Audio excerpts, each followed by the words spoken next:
So the first step that I always take when making artwork for this book is checking the reference material. I don't want to do it off memory just because I know it's not going to be as accurate.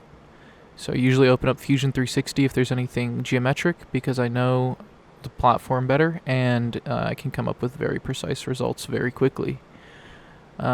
Just double checking again. I load it into this online pretty much forms a ZBrush. It's just a sculpting tool, but the model's too low poly, so I had to re-sculpt it using their basic shapes. And then I'm just adding designs to it to add some texture and match the reference material as best I can. I'm not too concerned about doing anything specific, just because I am not exactly sure how much of this will be visible once I add the textures and effects. And as you'll see later, you can barely see it. It mostly just looks like a warping. But I still wanted it to look good, so I spent some time on it.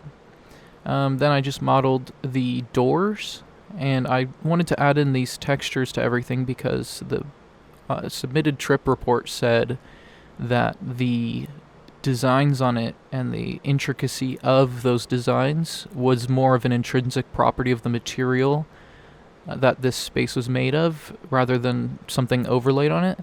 And so otherwise I would have just used probably a flat surface, maybe a little bit of like turbulent noise just to make it look more psychedelic and fancy. I open up some of these textures to cover everything, but they have transparent backgrounds, so I open up After Effects where I generate them. I have a little template that makes these little cool kaleidoscope images.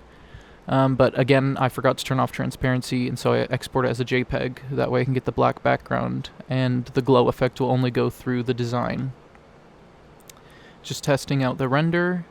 I incorporated some of my other artwork just because that saves me time, because I'm doing this on my own, and it's just a lot easier. And I mean, it kind of acts like a little Easter egg for the more eagle-eyed viewers.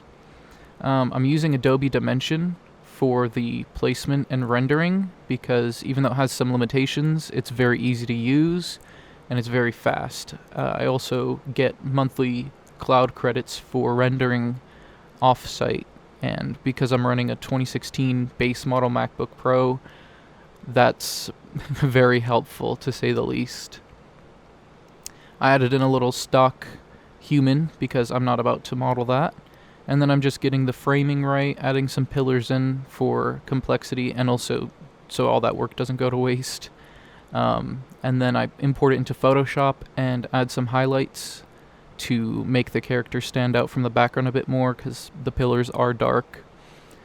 And then after that, I added fog, but I didn't really like how it washed out the image. I wanted to have the dimension, but that didn't work, and so I just kind of removed it and added a vignette instead. And this is the final image. I kind of wish I'd done this for the neuron picture you saw me use as a texture, because that was a much more engaged and interesting result, but overall the process is pretty much identical.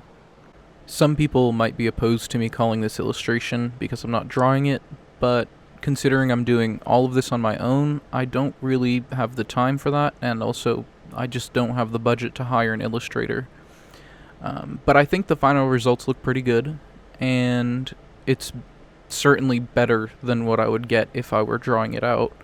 Especially with the DMT chapter, typically the visuals are very intricate and regular, and so replicating that would be very difficult for me to do with my hand.